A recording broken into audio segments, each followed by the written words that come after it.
Right, let's get on to race number 4 now and have a look at what the plan is here. It's over 2,000 metres, this particular event, and we've got this horse top of the boards 2-1 at the moment. Number 1, well, on Friday morning, Grazing in the Green Grass. We're doing this at about 10 o'clock. Darren, I'll start with you. Is that hard to beat, Grazing in the Green Grass? Grazing in the Grass, yes, he is hard to beat.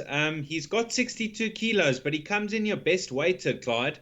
Now, I've got a runner here, Peace in Our World. I'm hoping to have my first winner. But when I looked at the weights, he's about 10 pounds under sufferance with horses like Grazing in the Grass, which is not going to be easy. So Grazing in the Grass, definitely the horse to beat. Peace in Our World will run an honest race. Jager Moon's alive. Ideal Angels, First Street. It does get tricky when you look past the 1 and 3. Okay. Well, it's interesting because we've got a jackpot worked out for you. I thought Grazing in the Grass would be hard to beat, but Darren, it does sound like it's more open than that. You? I don't think it's a one-off affair, Clyde. You know, you're going to get a run for your money. He's ultra consistent and he's best weighted. Have a look at the 2 6-year-old mares. They come into this event extremely well weighted. That's number 5, Ideal Angel. Last time out, she showed to us that she is able to quicken from off the pace. And number 6, First Street, comes into this race extremely well handicapped, Clyde. I wouldn't exclude her. Okay. All right. Well, that's 2-1 as you heard about Grazing in the Grass. Let's put this up into our jackpot. We have got this worked out for you. Don't forget, Daryl Marie tipped the jackpot yesterday. For 40 Rand, that paid 1,100 Rand. Darren's got a jackpot worked out for you for 144. He's bankering at the back of the jackpot number 1. That, of course, is Kaya's Hope, who's a 5 to 10 shot this afternoon. Right, let's get on to race number 5 now. 7-2, the field open race. This is where Gavin Smith's got the favourite, Then in Focus, is top of the boards. And they're joints, of course, with Brendan James. That's certainly got to have a claim. It's already up on Twitter and on our WhatsApp group for those of you that are wanting to join. There's the info in to do so. Darren, so open race?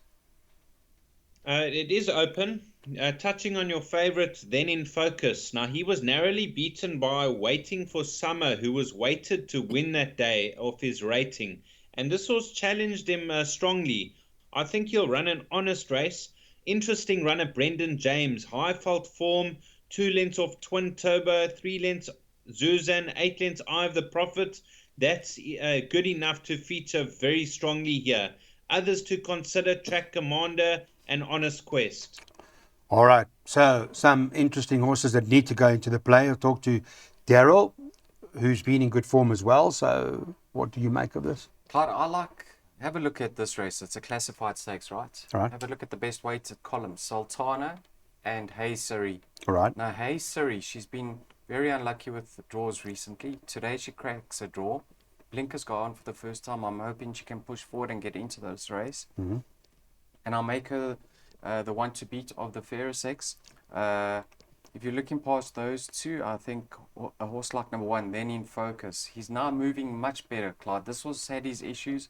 I think Gavin Smith has got him in a good space and he'll run another honest race. But I'm looking for improvement from number 12, Hey Siri, ahead of the likes of number 1, Then in Focus. Okay, so maybe 1 and 12, those two to consider in terms of trifectas, quartets, and that sort of play. Let's have a look at what the plan is for this race, and we're going with a second jackpot where we're going 1, 4, 5, and 12 by 2 and 8 by 1 a banker, Kaya's Hope. So Daryl also big on that, and at the back of his jackpot, he's got 2 horses, and that U and number 3, a horse called Razor Red, who's 14 to 1.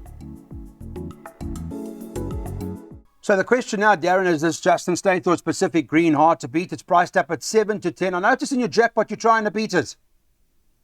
Yeah, I included the dangers just in case. You know, she won a good race. That was the ladies' race last time out. She beat Distinction going away in good style. And this filly's coming on the right way. But horses like Fedra is not going to be a pushover.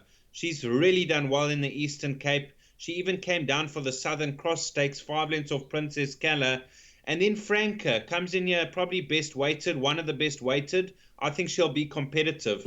So 8, 2, and 1 to be safe. Okay, so what's your case on Pacific Green, or is Fedra something to worry about? Fedra's a live wire over here, Clyde. I think Pacific Green's too short in the markets. Shouldn't be Two 7 to odds on? 10. 7 to 10, yeah. Yeah. No. Way too short. Too short. Clyde, I don't know if you recall, this filly is actually the filly that won the very first juvenile race in Cape Town as a 2-year-old. Yeah. She was punted heavily off the boards, and many times they don't train on thereafter. But she's clearly doesn't fall into that category, and No, she's she getting seems good. better with racing. Yeah.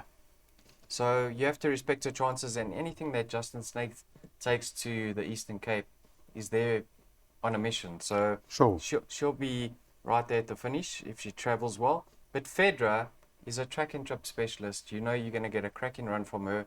She probably was in need of a comeback run to the province, because she did raid the Western Cape, where she was far from disgraced. So I'm going to say Fedra's going to give the favourite a run for her money. Okay, well, let's see what the story is. We heard Daryl of the View. This is too short at 7 to 10. But anyway, it's quite a decent sort. Here's what the boys want to do for this race. Take trifectas. And you'll notice that they're boxing. They're not bankering. They're boxing them. 1, 2, and 8. Well, Kaya's Hope has been in a different league since coming to Port Elizabeth. And at the end of the day, this horse 9 to 20 looks hard to beat.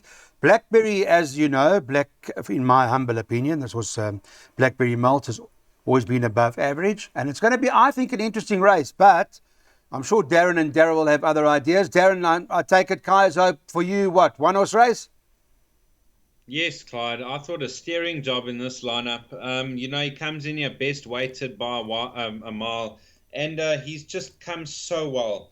He's won a couple on the trot in a hands and heels ride on his comeback run. Blackberry Malt, he is my second choice. He brings Western Cape form into the race. The blinkers do go on, so take note of that. I think he'll be chasing Kaya's Hope home. I don't believe he'll beat Kaya's Hope. Okay. Yeah, there's what is the one's what's the one 107? The other one's 86, something like that, right? 19 pounds, That's 9 8 and a half kilos. 9 and a half kilos. Isn't 9.5 plus what's it getting? What's it? 60, 59. So I think in the post-race interview last time out, King and DeMello got off and said this horse wasn't himself. He travelled too hard. He was well above himself on that occasion. So, as Bumpy Skumban used to say, this is pay Batal. is it pay Batal? Okay, well, race over. Blackberry Malt, though, I think will run second if not give Kaya's Hope a run for its money. But it'll be interesting. This is what the guys want to do. This being the penultimate of the day, they're suggesting we go the last double, take Kaya's Hope into Cherry Anna. Well, Darren is suggesting that, and that's priced up 15 to 10 at this point in time when we're doing the show Friday morning at 10 o'clock.